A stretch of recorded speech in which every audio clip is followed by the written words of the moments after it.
Voilà.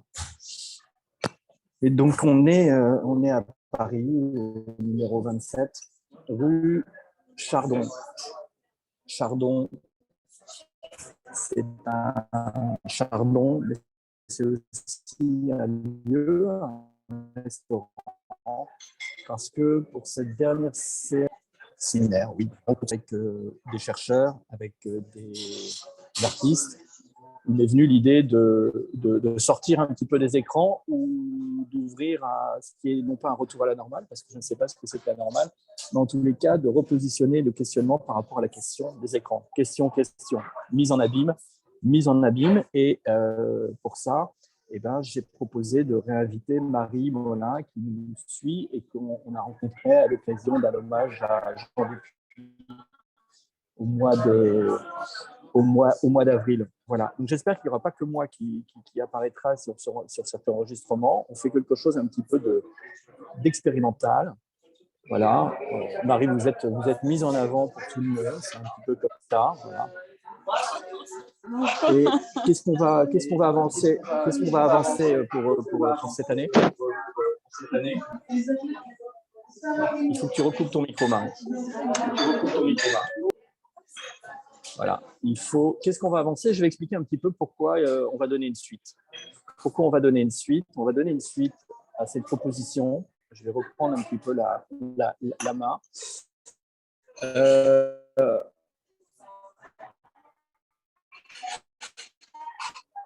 En fait, on n'a pas peur d'expérimenter et c'est ça qui m'apporte. 2020, et on avait prévu de faire une année 11 séances. Et puis, je l'avais déjà annoncé le 1er mai 2020 à travers la 3e édition de rencontre qui s'intitule Scénographie et technologie.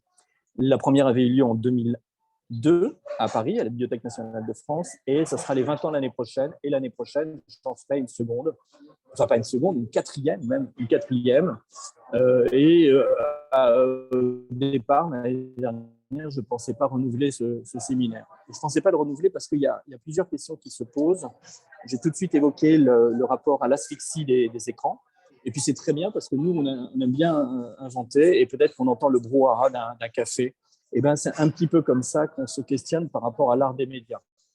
Parce que je ne pense pas que cette sortie de crise, c'est plus utile qu'on ne le pense. Et donc, pour moi, l'ouverture, elle est dans une ouverture d'écoute du monde et non pas une critique et juste une posture. C'est pour ça qu'on a invité presque une vingtaine de personnes.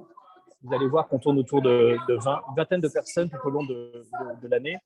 Et je pensais l'arrêter, mais suite à des échanges avec Marie Molin, qui est chercheuse, artiste, je l'ai dit, on lance une deuxième saison, et je lui donnerai la parole avec mon micro après. Ne vous inquiétez pas, on ne va pas mobiliser, mais cette séance d'aujourd'hui, elle permet de se poser des questions. Elle permet aussi de dire des choses importantes parce que c'est enregistré et c'est diffusé. Aussi parce que je me suis rendu compte que tout le monde venait faire un petit peu son marché dans l'Hexagone pour imaginer des projets, alors qu'il y a quand même eu certains précurseurs, comme Jacques Poliry, dont j'ai un petit peu parlé, et qui était l'un des précurseurs de la visioconférence, d'un point de vue artistique, et pourtant, il se posait d'autres questions. Donc, c'est ça qui nous intéresse. C'est simplement pas seulement une question de technologie, mais une question, à la limite, de dispositif, de scénographie, en tous les cas, de quelque chose qui se transmet à distance, mais aussi dans l'espace, bien sûr, mais dans le temps. Donc, c'est une question ici de transmission pour les générations. J'ai trouvé ça intéressant de proposer à Marie. Donc, comme on sera écouté, eh ben, je vais l'annoncer parce que je souhaite qu'on soit présent à ISEA, Barcelone, l'année prochaine. Et donc, ce projet va prendre une nouvelle forme. On va utiliser une nouvelle plateforme, une plateforme qui sera sur Instagram. Il y a un compte qui a été créé par Marie, elle va nous en parler, et sur des rendez-vous de proximité. C'est-à-dire que plutôt d'être sur quelque chose d'ouvert où chacun est caché, masqué derrière son ordinateur chez soi ou au bureau ou à l'université, on va utiliser la mobilité qui est si dangereuse par rapport à cet artefact, ce gadget qui est le téléphone mobile comme une excroissance du corps humain. Alors, ce séminaire, pour ceux qui suivent, il s'intitule Math Access, avec un petit jeu de mots, qui n'est pas un jeu de mots, qui est non pas une finesse typographique, mais qui est un C majuscule, un petit E et un S majuscule, pour Centre expérimental du spectacle, fondé par Jacques Poliry en 1960, qui est sans mur. Qui est un centre sans mur et qui s'écrit comme le corps sans organes de Deleuze et Guattari. Donc, vous voyez que toutes ces questions, elles peuvent prendre des formes différentes et elles sont libres. Et c'est ça qui m'intéresse, c'est de trouver toujours un nouveau souffle par rapport à des choses qui sont quand même un petit peu sclérosées, même si en France, on a la possibilité d'avoir un ministère de la Culture, mais on est quand même un peu dans l'hexagone. Et pour ma gouverne, à titre personnel, je pense qu'en 20 ans, voilà, en 20 ans l'année prochaine, j'avais organisé un colloque au couvent de la Tourette, j'avais organisé un colloque à la Bibliothèque nationale de France, et je pense que pas grand-chose a bougé. C'est peut-être pour ça qu'aujourd'hui, 27 septembre, je me suis bien gardé de déposer un dossier au DICREAM, parce que de toute manière, ça ne marche jamais. Et en 20 ans, je pense que la France a pris du retard. La France a pris du retard et l'année prochaine, on va s'ouvrir également à d'autres langues. Et donc, on va partager aussi avec Marie des échanges avec d'autres intervenants. Parce que moi, j'en ai un petit peu marre, des gens qui viennent faire leur marché. Et petite anecdote, au cours de ce séminaire et l'année dernière, j'ai eu un directeur de festival, je ne dis pas si c'est un homme ou une femme, une personne, qui m'a dit en fait qu'il n'y connaissait strictement rien aux arts numériques et qui se vantait d'utiliser ses étudiants pour les faire bosser gratuitement. Donc ça devient un peu insupportable. Ce genre de choses, c'est pas vivable. Alors, d'où je viens et où je vais. Qu'est-ce que peut avoir comme intérêt un psychanalyste à mener un séminaire sur la scénographie? Quand on a un petit peu d'histoire des arts médias, et depuis la France, Jacques Poliry a été en analyse chez Jacques Lacan, et quand on lit ces textes de la fin des années 70, on se rend compte que la question de l'abstraction et la question de la scénographie polyrienne, elles s'imbriquent, elles font sens. Donc, j'ai aussi des activités dans le domaine de la psychanalyse. Ce séminaire, Math Access, c'est bien un séminaire sur la question de la création artistique, et pourquoi pas, à long terme, disons-le, je parle de transmission, pourquoi pas imaginer une école nomade ou un enseignement avec des gens de toutes les générations qui ont envie d'en dire quelque chose d'autre. Je dis ça parce qu'effectivement, les 10 rendez-vous qui ont eu lieu, et les 10 rendez-vous qui ont eu lieu cette année, sur cette saison 2020-2021, cette vingtaine de personnes à peu près qu'on a invitées, déjà, je veux les remercier, ça c'est très important. Et puis, aussi, on a déplacé les sujets. On a fait à la fois un 360 degrés en se confrontant avec l'actualité, en n'ayant pas peur d'expérimenter la sortie d'ouvrage, avec parfois des gens sur lesquels on n'est pas du tout d'accord. Donc, on est dans une forme de générosité, et c'est ça qui m'apporte plus aujourd'hui encore qu'hier. Et si effectivement on doit organiser un colloque sans français, on organisera un colloque sans français, ça c'est pas très grave. Ça c'est ma partie. Et donc j'ai proposé à Marie que ce séminaire pour l'année prochaine, il aura toujours lieu le 27. C'est pour ça qu'on est au 27 rue Chardon à Paris. C'est loin d'être une blague. Pour ceux qui connaissent un peu la Montaigne, il faut savoir que la Montaigne vit sur 27 heures.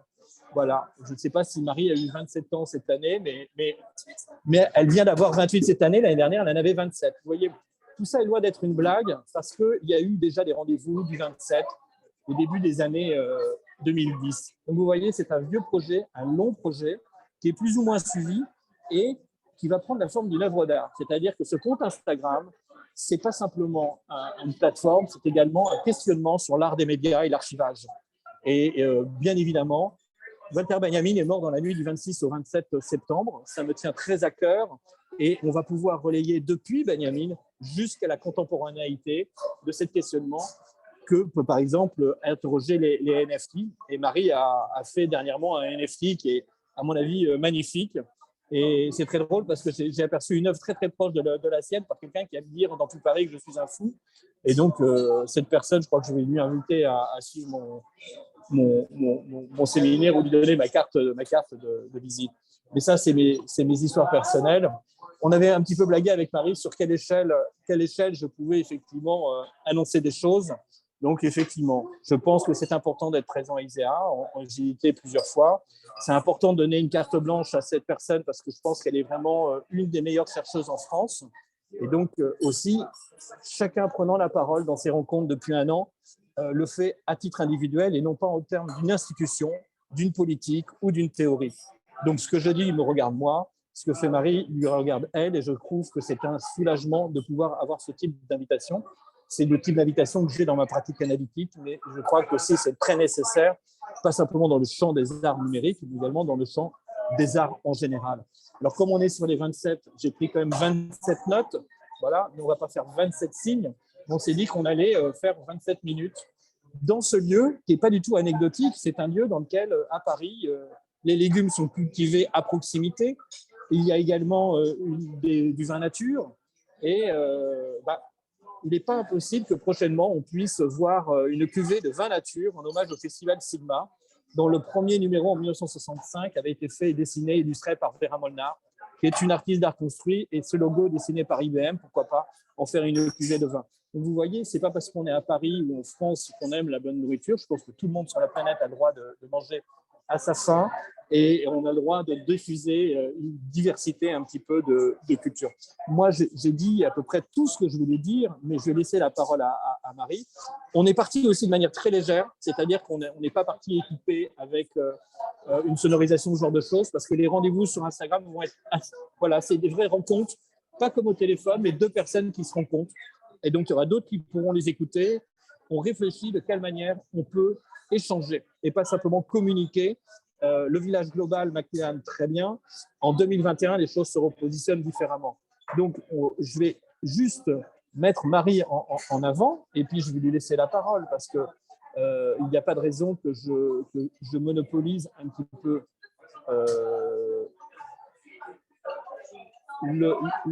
la parole. Et donc, je lui passe mon micro. Très bien. Il faut que vous coupiez le vôtre. C'est bon, ok, c'est bon, j'ai coupé le… Il faut que vous coupiez le vôtre. Voilà, c'est bon, Marie. Et donc, là,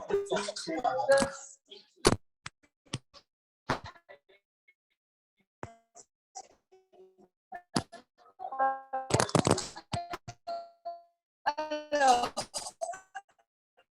effectivement, nous sommes partis sur une structure assez légitimement. Je crois que c'est important, c'est cette idée du partage. On vient pas à la fois, on est à la fois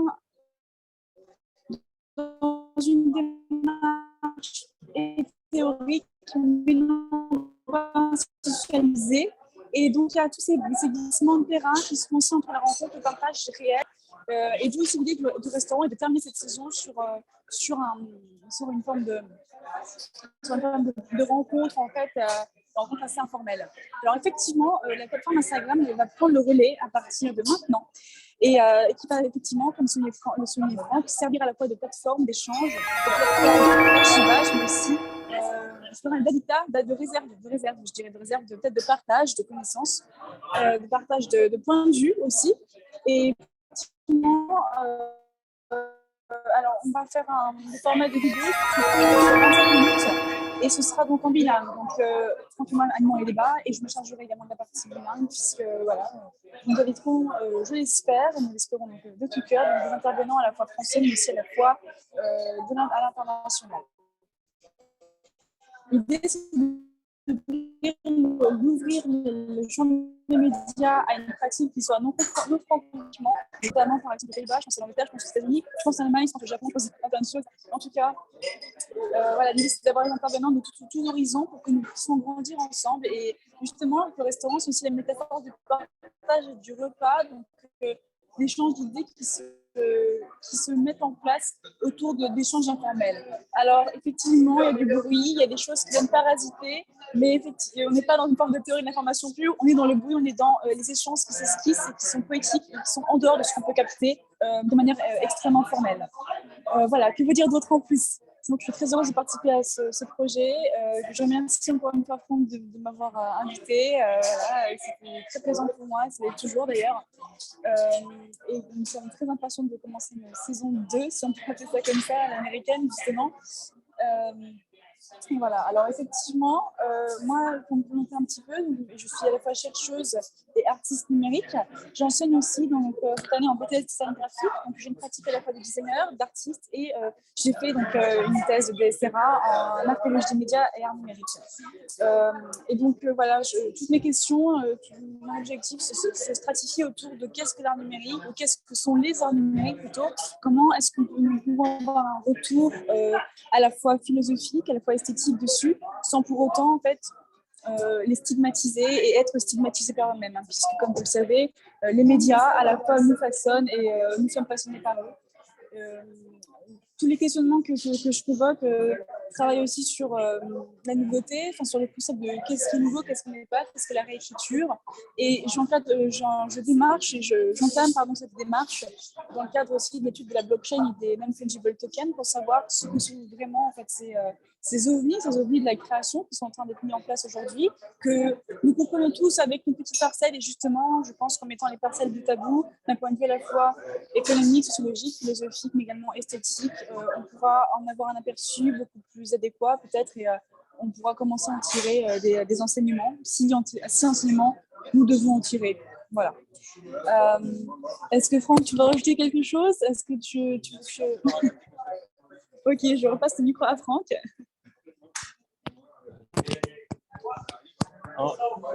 En fait, comme vous le voyez, c'est Marie qui est mise en avant dans l'enregistrement et c'est moi qui vais parler, même si on est. Mais la question des genres m'intéresse, pas simplement en tant que psychanalyste, mais je crois qu'il y a des points qui apparaissent comme des lieux communs et qui n'en sont pas. Comme par exemple, à l'heure d'aujourd'hui, on fête les 40 ans de cet institut qui s'appelle V2. Et on voulait inviter l'un des fondateurs enfin pas l'un des fondateurs, l'un des directeurs actuels de V2 qui parle anglais. On en a parlé avec Marie, on le réinvitera. Et moi, ça me tient très à cœur parce que à la fin des années 80, j'ai rencontré Alex Adriaensens, qui était l'un des fondateurs de V2 et qui est disparu. Donc, il y a cette question aussi du temps et de la vie qui est très importante au niveau du souffle. Qu'est-ce que je vais rajouter pour rester dans les 27 minutes? C'est qu'effectivement, on ne se prend pas au sérieux. Donc, ce qu'on raconte, en tous les cas, moi, il y a une forme de blague, il faut trouver une forme de légèreté dans la question de la pesanteur. Parce que la question de l'espace, c'est bien une question de pesanteur. Alors, juste pour clôturer et bien rentrer dans les 27 minutes, parce que vous pensez bien qu'on est très conceptuel, donc je redis qu'effectivement, ce n'est pas une association de malfaiteurs, c'est tout simplement une ouverture pour les gens qui ont envie d'échanger, comme un partage de repas, et ça s'inscrit dans la grande tradition, effectivement. Par exemple, des éditions Spory, Math, et donc Math Access, oui, mouvement art technologie, dont j'avais fait une exposition en 2016 pour les 60 ans du Festival d'art d'avant-garde. Daniel Spory a fait des multiples. Donc également, la question du multiple, c'est la question de la diffusion de l'œuvre. Je parlais de Benjamin, mais Marie, à mon avis, une des personnes en France qui nécessaire et pour les uns et les autres de pouvoir s'ouvrir dans le réel. Le réel, c'est de quelle manière. Et effectivement, on était prêt à ouvrir et faire de la vidéoconférence. À l'heure d'aujourd'hui, on est prêt à imaginer un monde qui ne soit pas uniquement par écran. Voilà. Et un monde de quelle manière les prothèses peuvent être réappropriées. Donc, ça fait beaucoup de mots, de choses. On a commencé un petit peu tard parce qu'on était pris tous les deux. Et c'est ça aussi ce rendez-vous Instagram. Moi, je vais reprendre juste un peu après l'image. Mais ce que je voulais, chercheuse, jeune chercheuse, ce que tu veux, jeune artiste, dire quelque chose.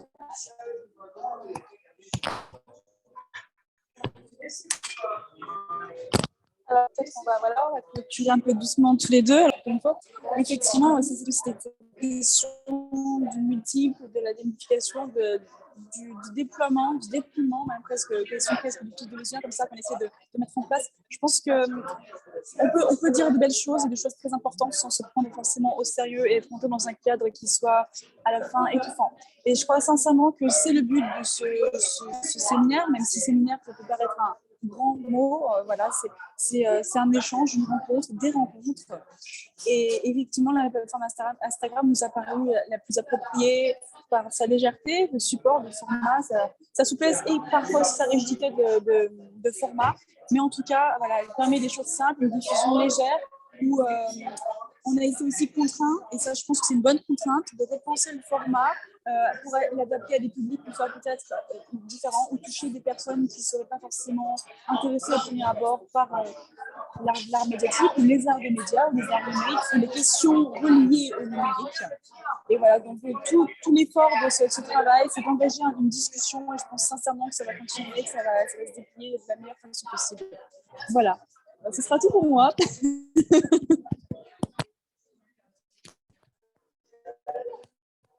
les cas, je vais reprendre l'image.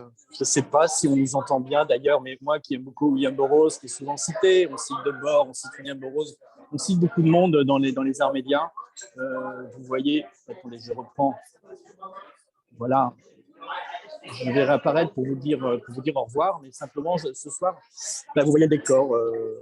C'est assez drôle parce que celui ici avait un lien avec la Catalogne et Benjamin s'est suicidé en Catalogne et l'année prochaine pour Iséal, j'espère bien qu'on sera en Catalogne pour pouvoir déplier tout ça. Et puis pour ce soir, pour dîner, moi j'ai mis mon joli t-shirt. Voilà, un t-shirt où il y a écrit Yoga Joe, c'est un guerrier. Et donc on peut être aussi dans le pacifisme et dans la... Voilà, on peut être comme Walter Benjamin en quête de vie. Voilà. Après, il y a des gens qui nous suivent et donc les gens qui nous suivent, on les remercie très chaleureusement. Voilà. Et ça, c'est important. Marie nous fait un signe de namasté. Et ben, écoutez, nous, on va dîner. On va très bien dîner. Je vais couper l'enregistrement et on va discuter au moins avec une des personnes qui nous suit depuis Montréal. Et je sais qu'elle est très, très sensible à la question de ce qu'on peut manger. Et ici, au Chardon, qui est tenu par ce jeune garçon Alexis, les légumes, la plupart viennent du jardin et viennent de proximité. Voilà. Donc, l'air de rien, toutes ces questions-là me semblent plus que pertinentes. Elles ne sont pas un ordre du jour, elles ne sont pas un ordre de mission, elles sont quelque chose qu'on peut vivre au quotidien. Et ça, c'est important, même si effectivement j'en ai fait un travail, je trouve qu'il y a quand même des choses à transmettre et surtout à transmettre par rapport à ce Polieri qui, peut-être qu'il n'aurait pas fait le cybercinéma, qui a été décrié et qui garde, à mon avis, toute sa validité. Et puis peut-être que l'année prochaine, au bout de 20 ans, je vais peut-être faire du spectacle, même si on aime bien Debord, et je vous réserve une petite surprise là-dessus. Ça c'est ça. Je vais couper l'enregistrement et puis on va rester un petit peu ensemble avec nos amis qui